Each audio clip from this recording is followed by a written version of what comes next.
It's playtime with the Sleepy Boys.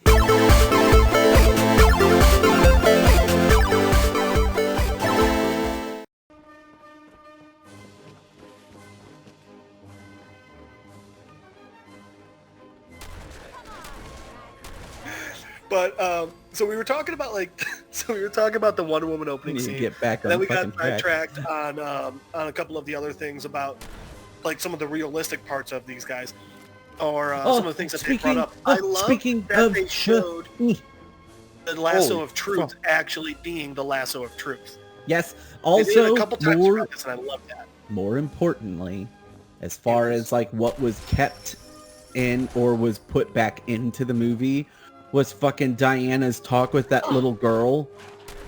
Like, why the fuck did you cut that out? Oh, that's right. Joss Whedon doesn't want women thinking that they can be anything they want to be. Well, no, he's okay with them being slayers, but only when he tells them. Right. Dumb little cuck boy. Oh, God, he's just... Dude, Adam West probably got so much pussy. Are we really still on this? I'm just still... that blows my mind. I'm sorry. By the way, one thing that they did with the Diana opening scene that I very much enjoyed, they kept the...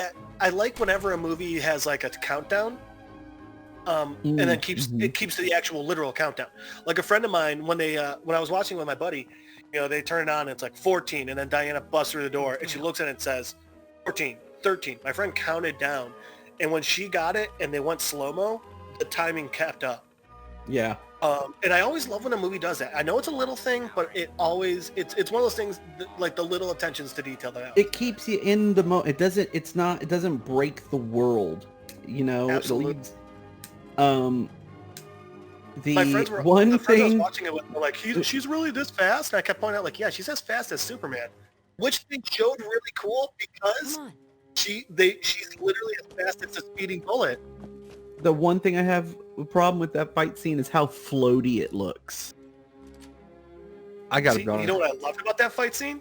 Like, she's just fucking left and right. Oh God, there's so many dead bodies. She throws the guy in the wall, and there's a giant blood splatter. She fucking eviscerates the anarchist head dude. Oh yeah. Holy God. Well, no, she blew him up and he died, and that's why his hat And floated. the Justice League, they just show a white flash when she does it. There's no aftermath, no nothing. They're like, nope. There's a huge explosion, and you just see his hat flying in the wind. I will say this. When she does the clank thing, isn't that like an area effect that goes all around her? I did think that too, which I was just kind of like... Did she just kill the kids? If she would have, that would have been awesome. Really empowering women. I would have laughed really hard. I will say that Wonder Woman music where it was just like the random voice going, I hate every single time so much. I hated it. Also, every time I was like, is that Wonder Woman? Every time I thought she was just screaming for no reason. Okay, can I point something out real quick? Yes. No, so Brandon. What's up, I will say, I didn't want to watch this fucking movie. I watched this fucking movie for you guys. Okay.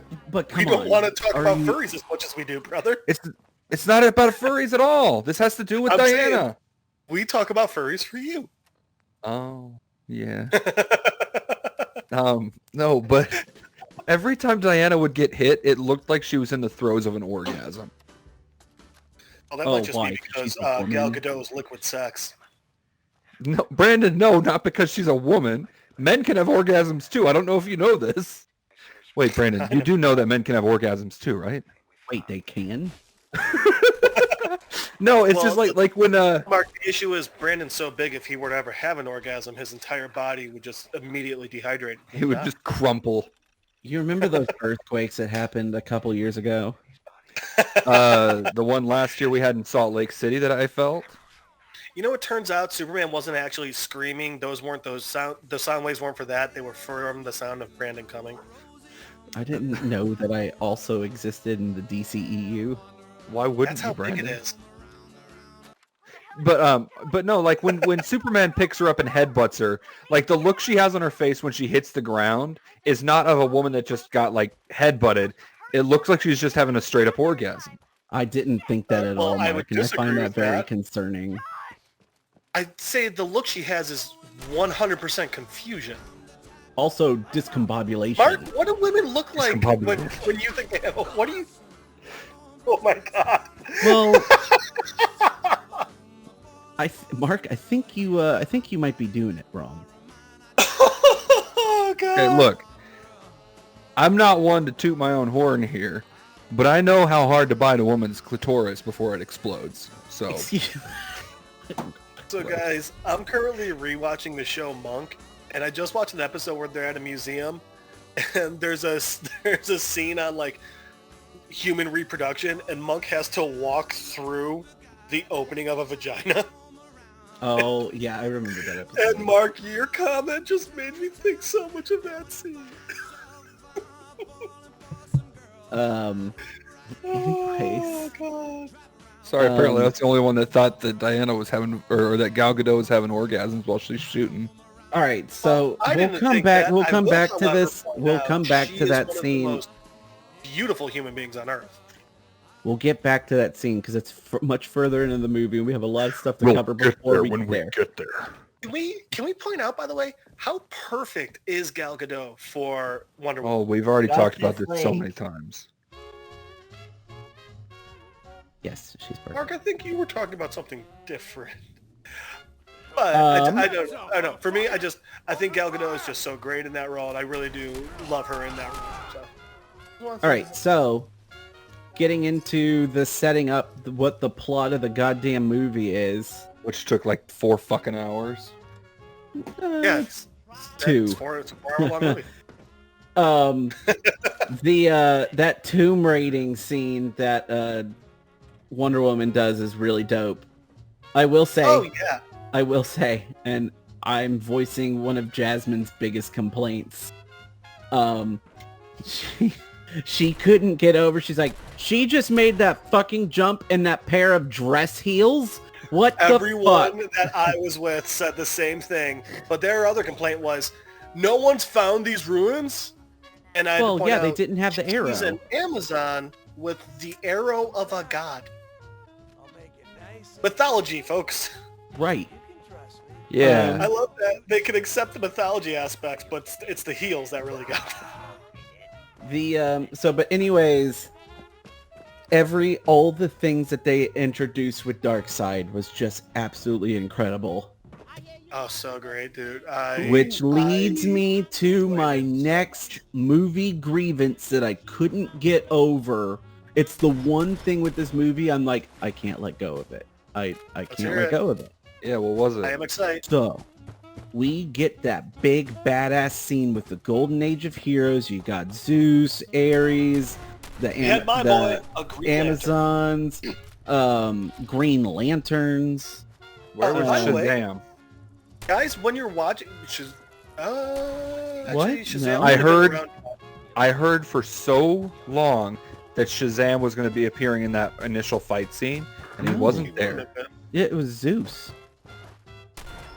Zeus, Ares, and Artemis. Yeah. But also, pay attention when you're watching this scene, because like everyone I was watching was like, well, why are the Atlanteans able to go walk around and breathe outside now? Before they Like, it retreated wasn't- into the ocean. Yeah, literally, it wasn't until the second time I watched it, because we were all talking so much that we missed that part. Right. So like it was, They address I it. thought it was great. Yeah. But so anyways, the So I got one thing Um, on the Green Lanterns, but I'll go after you. Air your well, grievance. it's fine. After the, your Festivus, your grievance. So one, the attack that happens on Earth is shown in the Justice League, but it's Steppenwolf invading for to terraform the Earth, not Darkseid. This Right. movie, it's Darkseid, and god damn it, it looks good. It looks Oh my so God. good, Okay. and it's so cool, except there are several things that I love. One, I love that when he kills the Green Lantern and the ring flies off, he looks at it and reaches for it like, holy shit. Darkseid with the ring Yeah. would be terrifying. I was about to be like, I swear to God, if he touches, when I was watching, I was like, if he touches that motherfucking, that's not his ring. He's not allowed, he cannot overcome great fear. Right. I was not happy. But so anyways, the fact that so obviously he's on there because of the take over, but also when he slams his staff into the ground, obviously that's the anti-life equation. Right. No. Huh? No, it wasn't. Yeah, it was. Yes, it was. No, it wasn't, because he didn't know the anti-life equation was there until later. That was just his power. But I was under the impression that what he did revealed the anti-life equation. Oh, I was under the impression that was just the start of the terraforming process. No, that was definitely... No, because even when Steppenwolf has the vision, he sees that same symbol. Right, so I could That's see... how he knows it was. Because that does answer a question, because I was wondering how Steppenwolf knew the anti-life equation was there. Right, that's how they knew that it was there. But, alright, so here's the thing that leads me to my next... This is my big movie grievance with this movie. This is the one that I just cannot let go of. How the fuck does Darkseid get his ass kicked so badly? So badly. They, like, one, that fucking strike from Ares was dope as shit.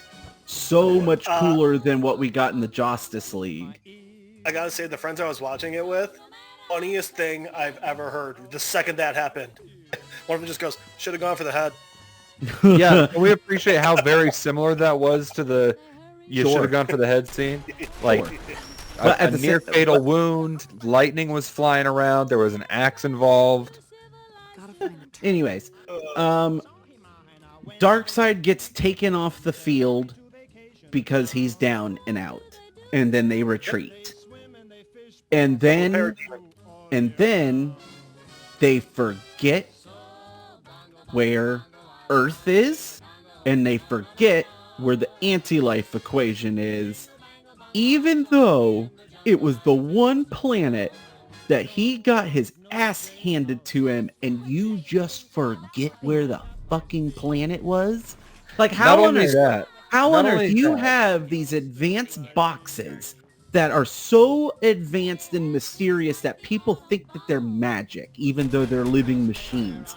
You're telling me that in your ships, you don't have, like, a Google map bullshit in there where you can be like, we went here and it didn't go well, so we're just gonna flag this for a later date.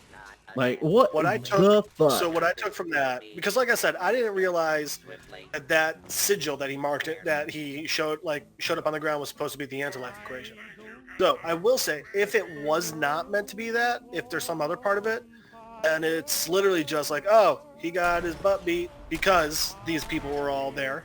So he was like, all right, let's wait until we don't have that. And also, and all I can, and maybe I'm wrong, but at the same time, when Steppenwolf does the same, like, sees the same symbol or a similar symbol, if it's not the anti-life equation, why did they make it look so similar? Why? I will say, I'm gonna have to go back and rewatch that specific part, but I will say, like, I don't think it was that they forgot about Earth. I think they was just like, all right, let's go get the easier planets right now. Straight up forgot about Earth, because Steppenwolf goes to Earth and is trying to recover the mother boxes and stuff, and then he goes, it's here, it's on Earth. The anti-life equation is here. Here's what I'm saying. And just then take the anti-life equation out of it. If it turns out that sigil or whatever wasn't the anti-life equation, if that was just something that happens when they were terraforming, it wasn't that they forgot about Earth. It was they were like, let's put the Earth on the back burner and go, like, take care of some of these easier planets. Sure, Venus looks easy as shit. But at the same time, if you know one, because they also said they've conquered 100,000 planets at this point. So anyways, that was my one problem. And if it isn't the anti-life equation, they should have differentiated it better. I'll agree with you there. I will 100% agree with you there. I do have one. Eels. Sorry, I do have a thought on the topic of your guys', like, was it that they just, forgot where it was or any of that stuff? One argument that I would have made against it was that, you know, how they just teleport from place to place kind of thing. Yeah. But with the actual like abduction beam. But the mother Right. box has to be activated for them to teleport. Right. There's that. So they couldn't teleport back and forth because the mother boxes were never activated. But to your point, Jeff, with the like, you know, like they've been there, they should know where it is. They also flew there like in ships. It wasn't like they just fucking like teleported in and out. So there's no reason they should have, even if it wasn't like about the antimatter thing, you know. Anti-life. Right. That one. And yeah, I mean, so basically, honestly, I'm at the point now where it's just like, all right, I just gotta go back and rewatch it just see if that's what's going on, you know? Pretty much. All right, At so Lantern Point. yes, you're a lantern. So, if you guys remember in that scene, the lantern was just like using like blast, like laser beams, you know? Yeah. It never used a construct. And something that I loved, I read it in a book a while back about just Kyle Rayner. Sweet. And it was pointing out how one of the reasons why the Earth Green Lanterns are some of the strongest is because we as humans have so much more of an imagination than the other aliens in the Green Lantern universe. So we're able to make more varied constructs and stronger constructs. Right. I just thought that was fun. I just like that this non-Green Lantern lantern, or non-human Green Lantern, wasn't making very good constructs. And that's why he died, because he sucks. Because he's a little bitch boy. So anyways. Also, he had to have been from like Tennessee or something because his teeth was all fucked. Still look better than Steppenwolf's. Anyways. Fucked up. Gosh, where does that put us? Oh, all right. Let's I think get now we into just got into part 2, the Age of let's get into the goddamn amazingness that they did with Cyborg. Because okay, I'm gonna start it off with this. I'm really Fuck you, happy. Joss Whedon. Yeah, fuck you, Joss. Jesus Christ. I cannot believe how much story Cyborg had. And yes, I understand that some of it could have been refilming, but Cyborg's story was the heart and soul of that goddamn movie, and then Joss Whedon turned it into a goddamn footnote. I will throw this one out there. I'm still not the happiest with his look. I feel like what? Like the way his armor looks and shit. Yeah. But he's still like new to it. He doesn't even know what he's capable of. Well, so no. For me, it's just more. I have enjoyed if it wasn't just all crazy shiny and like you only see his face. Like I like versions where like you see like he's got like a bit of his arm still or things like that. So you like the Doom Patrol? That's a person. I like the Doom Patrol version. I like the Teen Titans, not Teen Titans Go version. I like the comic book version. Even in the old school comics, you could see his arms and shit. Yeah, and you know, even if it was the exact same, but it wasn't like crazy shiny, it was kind of just like a normal matte color, I would have liked that more. And I'm very, very quick to say, this is also just a personal preference. It's the detract from the movie. It's just how I feel about it. But all of that said, holy fuck, Ray Fisher's acting. He's so good. His whole blankness, his lack of emotion that he's playing throughout the entire thing, and then you see his flashback before he becomes Cyborg, and he's got so much emotion. I love the little things that they did where he's like in the interface going through, like talking about how the mother boxes came to be and like where they were found, and he's just like walking through Nazi Germany with his like with his Letterman jacket. And one of the things he's like narrating and talking, I was like, God, that's so stylistically really cool. It was a great choice stylistically, but also acting-wise, Ray Fisher still isn't showing a lot of emotion. He's still very just matter of fact. And I love it because once again, he's still Cyborg, he's Cyborg at this point, but he's not the Cyborg that realizes he still has his humanity. You know? Right, he's not the cyborg running around saying booyah. Instead, he's the cyborg walking around saying he didn't say it in the Snyder Cut. fuck. I haven't gotten to the end of it yet. Well, that's the thing, and I Also, love this is that the they type did of that. cyborg that walks around and says, fuck the world. And I love it. There was one part early on where he does show emotion, and it's that first time that he flies. Continue.